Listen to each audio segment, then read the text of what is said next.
बिल्कुल। Good morning Priyanka. शुरुआत trigger से करें तो आज नतीजों में वायदा बाजार से Cummins, Deepak Nitrite, Granules India, IRCTC, SAIL, Birlasoft, इन कंपनियों के नतीजे आएंगे तो इस पर होगा फोकस। और इसके अलावा मान इंडस्ट्रीज पर भी नजर रखिए। बोर्ड की बैठक होगी जिसमें कि फंड जुटाने पर विचार किया जाएगा। रेमंड आज T2T सेगमेंट में आज से ट्रांसफर होगा, तो इस पर होगा फोकस। और टाटा टेक का भी लॉक इन आज खत्म होगा 20% शेयरों के लिए। आईपीओ की बात करें तो बलराइज इंडस्ट्रीज आज इसकी लिस्टिंग होगी। इश्यू प्राइस 90 रुपए प्रति शेयर इसकी तय की गई है। इसके अलावा आईटीसी और कोलगेट पाल्मोलिव ये दोनों स्टॉक एक्स डेट कारोबार करेंगे, एक्स डिविडेंड कारोबार करेंगे, तो यहाँ पर भी रखिए नजर। और 11 बजे कैबिनेट की बैठक होगी तो वहां से भी देखना होगा कि क्या कुछ अहम फैसले निकल कर आते हैं। भारत में आज आईआईपी के आंकड़े आएंगे अप्रैल महीने के। और ग्लोबल इवेंट्स में ओपेक की बैठक होगी, तो इस पर नजर होगी। और यूएस में एफओएमसी के मिनट्स जारी होंगे तो देखना होगा यहाँ से भी क्या कुछ अपडेट्स आते हैं। अब प्राइमरी मार्केट में काफी ज्यादा एक्शन अब बना हुआ है और एक ओएफएस भी है। इसमें Sagility India promoter over subscription option का इस्तेमाल करेंगे। ऑफर साइज को बढ़ाकर 15% अप कर दिया है और अतिरिक्त करीब 7.6% यहाँ पर हिस्सेदारी बेची जाएगी। नॉन रिटेल अगर पोर्शन की बात करें तो 140% ये सब्सक्राइब हुआ है। आज ये जो ओएफएस है ये रिटेल के लिए खुलेगा तो इस पर होगा नजर। एजिस वोपा का आईपीओ आज बंद होगा। और दूसरे दिन की बात करें तो अभी तक ये आईपीओ करीब 35% सब्सक्राइब हुआ है। होटल लीला यहाँ पर भी आज इस आईपीओ का आखिरी दिन है और दूसरे दिन ये आईपीओ करीब 17% सब्सक्राइब हुआ। रिटेल हिस्सा जो है वो करीब 40% यहाँ पर सब्सक्राइब हुआ है।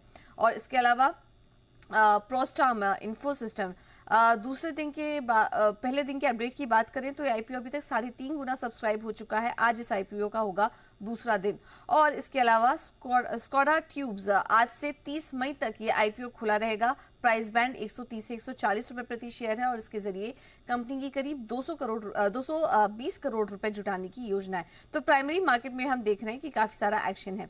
अब आते हैं नतीजों पर। वायदा बाजार से एलआईसी के नतीजे आए हैं। नतीजे मिले जुले देखने को मिल रहे हैं लेकिन कमेंट्री काफी अच्छी नजर आ रही है।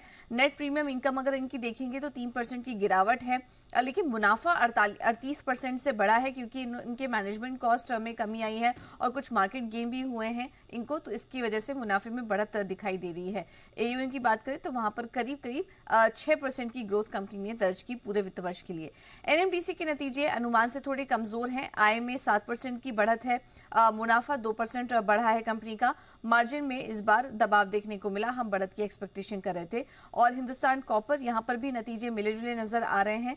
रेवेन्यू में बढ़त है करीब 30% की, मुनाफा 54% बढ़ा है, लेकिन दिक्कत थोड़ी मार्जिन पर यहाँ पर नजर आ रही है। 40% से घटकर 36% पर ये नंबर्स आ चुके हैं। कैश सेगमेंट से भी लिस्ट काफी लंबी है लेकिन कुछ इंपॉर्टेंट नंबर्स हम आपको बताएंगे। इसमें आरसीएफ नतीजे कमजोर, मुनाफे में 24% की गिरावट दर्ज हुई है।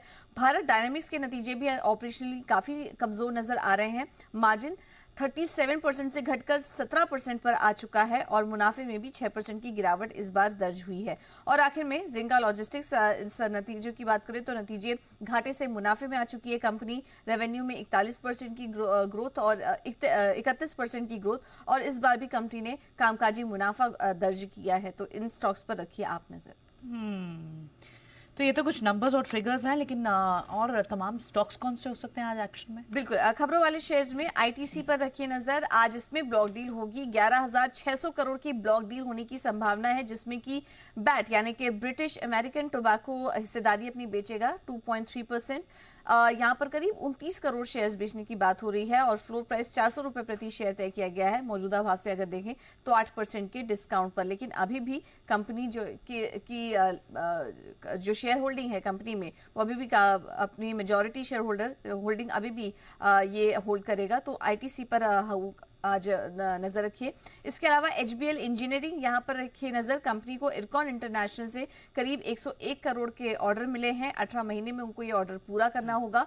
जुपिटर वैगन पर भी होगा focus. Subsidiary Jupiter electric mobility ने पिकअप के साथ करार कर लिया है और यहाँ पर करीब 300 जेईएमटीजी सप्लाई करने के लिए करार हुआ है। आज रूरल थीम से जुड़े स्टॉक्स पर भी नजर रखिए क्योंकि आईएमडी की तरफ से जो एस्टिमेट्स आए हैं उसमें जून सितंबर के दौरान वो औसत 106% बारिश की संभावना जता रहे हैं यहाँ पर। और प्री मॉनसून में भी सामान्य से अधिक बारिश हुई है। तो ये कुछ स्थिति बन रही है मॉनसून को लेकर। तो आज रूरल थीम पर रखिए नजर। वोडाफोन आइडिया 30 मई को बैठक होगी जिसमें कि नतीजे आएंगे और इसी के साथ ही साथ कंपनी फंड जुटाने पर भी कुछ फैसला ले सकती है।